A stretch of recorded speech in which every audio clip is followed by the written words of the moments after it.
এর আগে আমরা সরল সুদ বা সিম্পল ইন্টারেস্টের কিছু অঙ্ক দেখেছি এবং তার বেসিকে যে ফর্মুলা অর্থাৎ এসআই বা simple interest equal to PRT/100 এই ফর্মুলাটা আমরা শিখেছি। এই ফর্মুলা থেকে আমাদের সরল সুদের সমস্ত অঙ্ক হয়ে যাবে। আর টি মানে দেখেছি টাইম, সেটা কিসে? বছরে।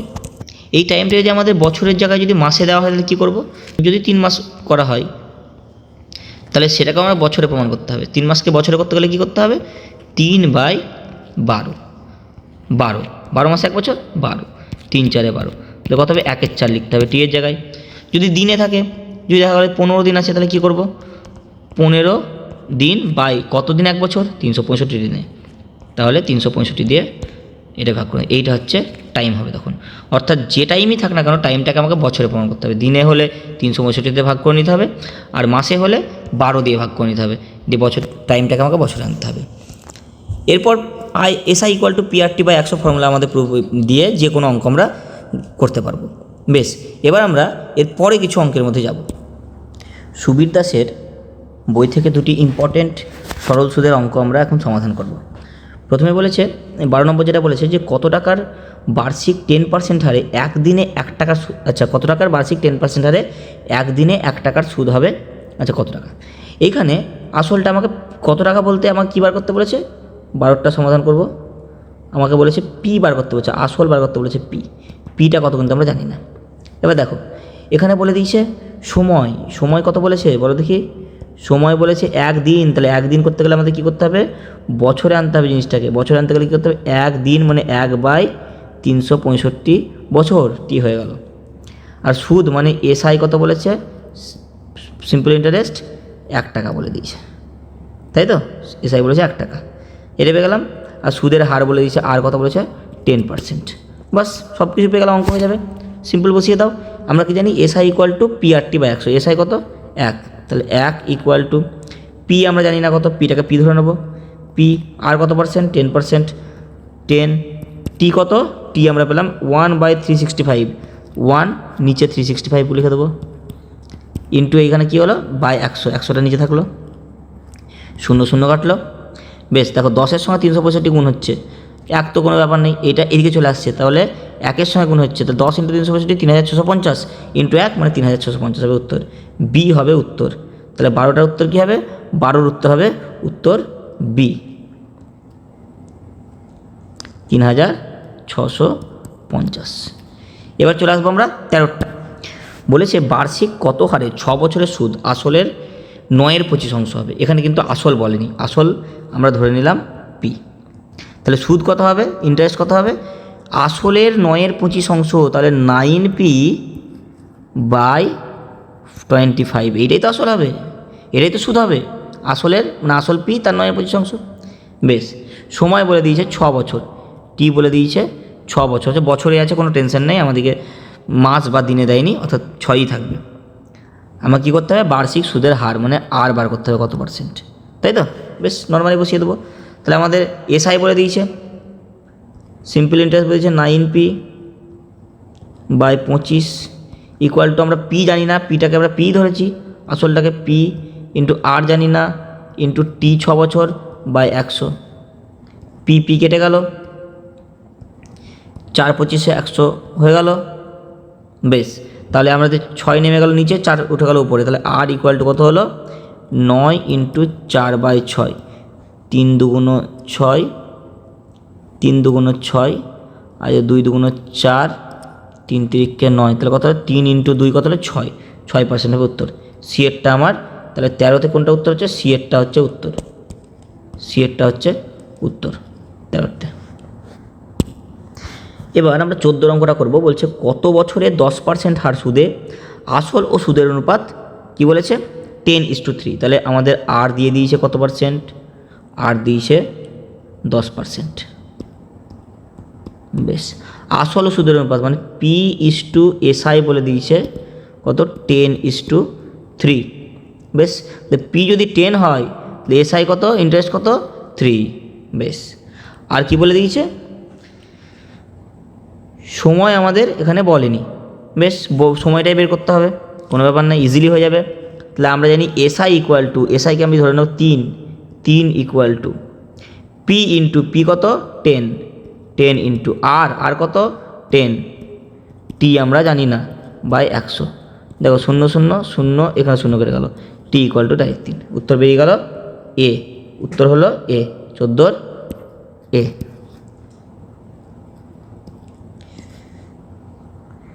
এর পরের অঙ্কটা যাব।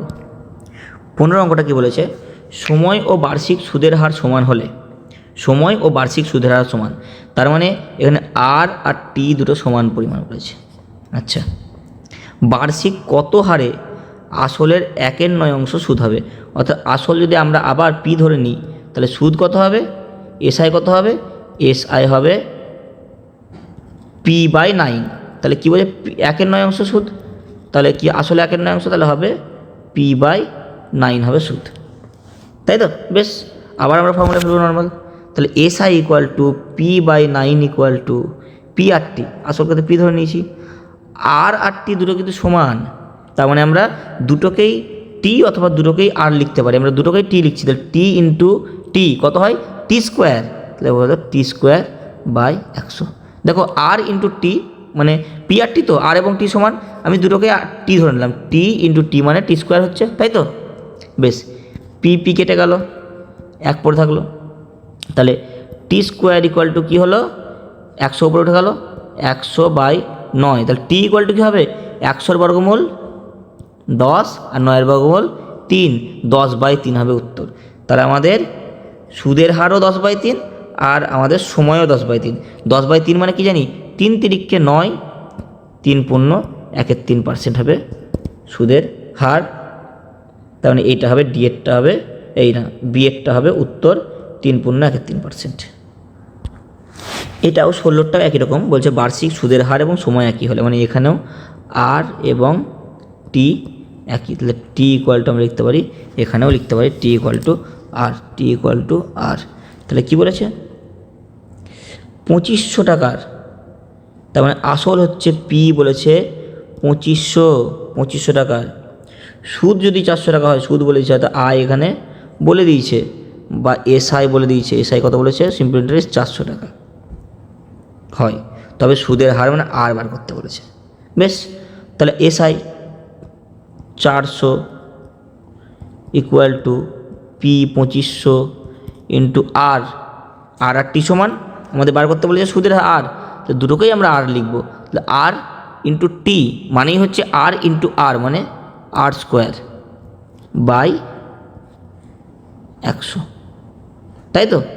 I equal to P R টি মানে আর স্কোয়ার, আর এবং টি যদি একই বা 100, ঠিক আগের অঙ্কটার মতো, দুটো শূন্য কেটে গেল। বেশ, তাহলে আমাদের এখানে কী দাঁড়ালো, যে আর স্কোয়ার ইকুয়াল টু 400/25টা নিচে নামলো। তাহলে আমরা এবার এটাকে যদি কেটে নিই, জায়গা বের করে নিই, হ্যাঁ আর স্কোয়ার জায়গা বের করে নিই একটু, হ্যাঁ আর স্কোয়ার ইকুয়াল টু কী হলো 400/25, তাহলে আর ইকুয়াল টু কী হবে, 400 বর্গমূল কত হয় 20, আর 25 বর্গমূল 5, 5 4 20, আর হবে 4%। উত্তর হচ্ছে 4%, কোথায় আছে, সি এ আছে উত্তর আমাদের 4%। তাহলে 16টার উত্তর কত, 16-র উত্তর কী হলো সি। 17টা তাই, বার্ষিক সুদের হার এবং সময় সমান, অর্থাৎ এখানে আর এবং টি সমান কত বছরে, 225 টাকা সুদ 16 টাকা হবে, আমি ডাইরেক্ট লিখলাম সুদ বলে দিই 16 টাকা, 16 ইকুয়াল টু পি মানে 225 ইন্টু আমাদের সময় বলেছে, তার মানে আর ইন্টু টি মানে টি ইন্টু টি মানে টি স্কোয়ার বাই 100 হয়ে গেল। বেশ, তাহলে টি কত হলো, টি হলো একদম বর্গমূল লিখে দিলাম, আর স্কোয়ার করলাম না, তাহলে 16 ইন্টু 100/225। দেখো ইজিলি পেয়েছে, 16 বর্গমূল কত 4, তাহলে আমাদের মুছে নিই জায়গাটা একটু, টি ইকুয়াল টু 16 বর্গমূল 4, 100 বর্গমূল 10, আর 225 বর্গমূল কত হয় 15। বেশ, 15 15 225, তাহলে 3 5 15, 5 2 10, 8/3% হবে অ্যান্সার। 4 2 8/3, 8/3 আছে, 8/3 আমাদের বের করে নিতে হবে, নেই, তেমন এটাকে আমাদের পূর্ণ ভেঙে নিতে হবে। 8/3 মানে 8কে 3 দিয়ে ভাগ, কত পাচ্ছি 3 2 6, 2 পূর্ণ 2 3 পার্সেন্ট হবে অ্যান্সার। কোথায় আছে? এতে আছে 2.2%, এ হবে 17টার অ্যান্সার। এবার 18টা বলেছে কোনো আসল 25 বছরে সুদে আসলে 3 গুণ হয়। দেখো আসল যদি এখানে পি হয়, মনে করো আসল পি, তাহলে এখানে ইন্টারেস্ট কত? সুদে আসলে টাকাটা 3 গুণ হচ্ছে, তার মানে ইন্টারেস্ট হচ্ছে দ্বিগুণ, তাই তো? আসলটা এবং সুদটা মিলে আমাদের 3 গুণ হচ্ছে, তাহলে শুধু সুদ কত? শুধু সুদ হচ্ছে 2p, তবেই তো শুধু সুদ এবং আসল যোগ করে 3 গুণ হচ্ছে, 3p হচ্ছে।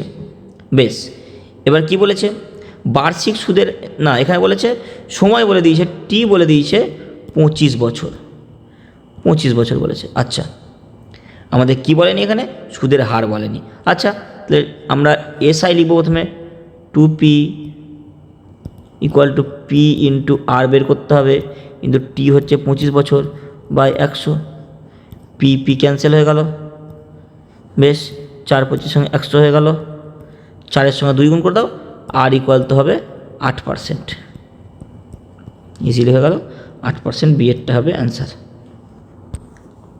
দেখো 18-এর মতো 19-এর অঙ্কটা প্রায় একই রকম অঙ্ক বলেছে, বার্ষিক 25% সরল সুদে কোনো আসল সুদে মূলে 4 গুণ হবে। সুদে মূলে 4 গুণ মানেই হচ্ছে সুদটা হচ্ছে 3 গুণ, যত গুণ হবে তার থেকে 1 কম হচ্ছে সুদ। তার মানে আমাদের ডাইরেক্ট আমি লিখে দেবো, আর এখানে বেশি লিখছি না, যে 3p, 3 গুণ সুদ আর আসল হচ্ছে p, তাই তো 4 গুণ হয়ে যাচ্ছে, ইন্টু কী বলেছে? সুদের হার বলেছে 25%, 25 ইন্টু টি সময়টা আমাদের বের করতে হবে বাই 100, পি পি কেটে গেল, 3-4-এ 12%, টি সমান 12 বছর, 12 বছর, টি সমান 12 বছর, ডি হবে 19-এর উত্তর। দেখো বলেছে 20টা একটি মূলধন 4 বছরে দ্বিগুণ হয়। টি যদি 4 বছর হয় তাহলে পিটা হয়ে যাবে, পি আসল হলে সুদও হবে দ্বিগুণ, মানে সুদও হবে পি, তাই তো? আইটাও পি হবে, তাহলে কত বছরে সেটা 5 গুণ হবে বলেছে। 5 গুণ মানে আমাকে আই হবে, যে ইন্টারেস্ট হবে সেটা 4p হতে হবে। বেশ, চলো 20টা দেখি। আমাদের এখানে কী বলা নেই, শুধু আর বলা নেই, আরটা আমরা বের করে নেবো। আমরা লিখব যে পি মানে ইন্টারেস্টটাও যা সেটাই হচ্ছে কি আসল, P equal to P R টি কত বছর বলেছে? 4 বছর বাই 100, পি পি ক্যান্সেল, 4 25 সঙ্গে 100, তাহলে আর যদি এদিকে চলে যায় 25%, আর আমরা 25% পেয়ে গেলাম ইজিলি, আর কোনো ব্যাপার নেই। এবার অঙ্কটা হয়ে যাবে। বলেছে কত বছরে 5 গুণ হবে, তো যখনই 5 গুণ হচ্ছে আসলটা, তার মানে সুদ হচ্ছে 4p, সুদ 4 গুণ হচ্ছে আসলের, 4p equal to P into R হচ্ছে 25% ইন্টু টি কত বছর আমরা বের করবো, তাই তো, বাই 100, 4 25 সঙ্গে 100, পি পি ক্যান্সেল, দেখো 4টায় 4-এর সঙ্গে গুণ হয়ে টি হচ্ছে 16 বছর, 16 বছর হচ্ছে অ্যান্সার, হচ্ছে বি এরটা হচ্ছে অ্যান্সার, অ্যান্সার হচ্ছে বি। এবার শেষ অঙ্কটা আমাদের ঠিক 20-র অঙ্কটার মতন অঙ্ক, শেষ অঙ্কটা তোমরা কমেন্টে করে তার উত্তর আমাকে দেবে। শেষ অঙ্কটা বলেছে কোনো মূলধন 7 বছরে দ্বিগুণ হয়, কত বছরে 7 গুণ হবে? এই অঙ্কটা তোমরা করে আমাদের দেবে। আমার এখানে সরল যে সুদ কষা বা সিম্পল ইন্টারেস্টটার পার্ট 2 আমরা কিছু অঙ্ক করলাম। যদি কারো কোনো অঙ্কের কোনো সমস্যা থাকে তাহলে আমাকে তোমরা কমেন্টে দেবে, আমি সেই অঙ্ক করে দেওয়ার চেষ্টা করব। ধন্যবাদ।